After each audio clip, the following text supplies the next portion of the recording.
جیسے میں نے پہلے بھی کہا تھا کہ ان ترامیم کو ہمارے نام پہ استعمال کر کے کہ عوام کے لیے، ملک کے لیے، فلاح کے لیے، ترقی کے لیے، بھائی میری وجہ سے اے چیف جسٹس بن جائے یا بی چیف جسٹس بن جائے، میں کرمنل تو ہوں نہیں، میرا مقدمہ تو ان کے پاس جانا نہیں ہے.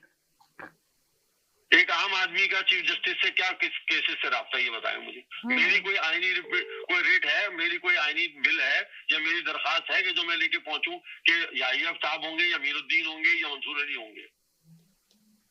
یہ تمام بینیفٹ، اس کے تمام بینیفیشریز جو ہیں، یہی وہ سرکل ہے نا جو حزب جو اقتدار میں ہوتے ہیں، جو اسٹیک ہولڈرز ہیں، چاہے وہ اپوزیشن کے ہوں چاہے وہ حکومت کے ہوں. ان کے لیے تھی یہ 26ویں ترمیم.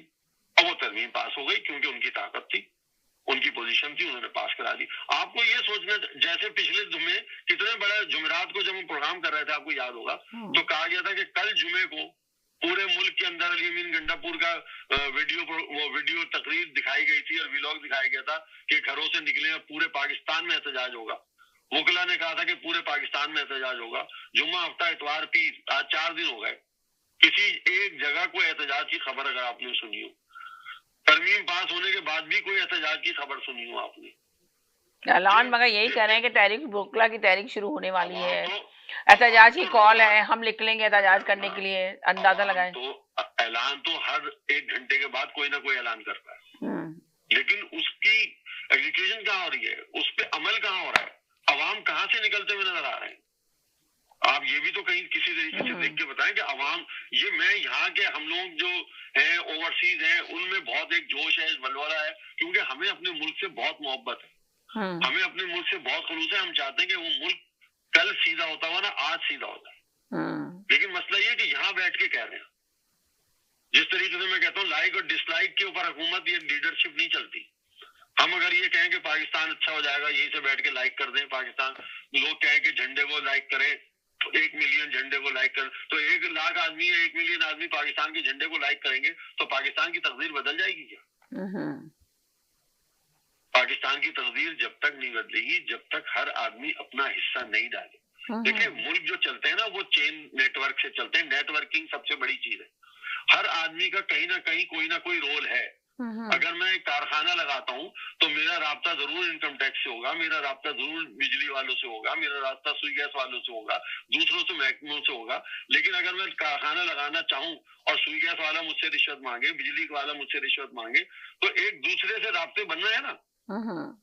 کوئی جماعت اپنا حصہ لینے آتی ہے، دوسری جماعت اپنا حصہ لینے آتی ہے، فلاں اپنا حصہ لینے آتا ہے.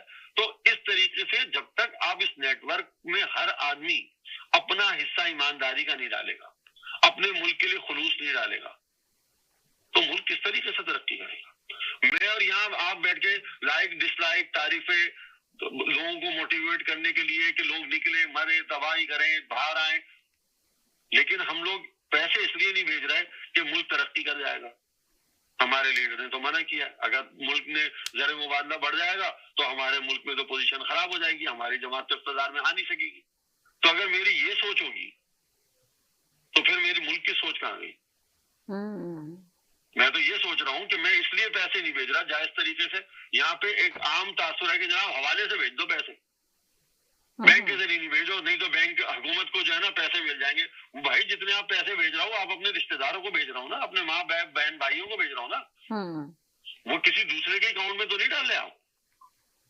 لیکن آپ صرف ایک سوچ، ایک شخصیت پرستی کی بنیاد پہ آپ اس لیے ملک کو نقصان پہنچانے کی کوشش کر رہا ہو کہ میری جماعت نہیں ہے یا میرا لیڈر نہیں ہے. کوئی بھی اگر یہ کرتا ہے تو میری نظر میں غلط تو کوئی سوچ ہی نہیں ہوئی نا.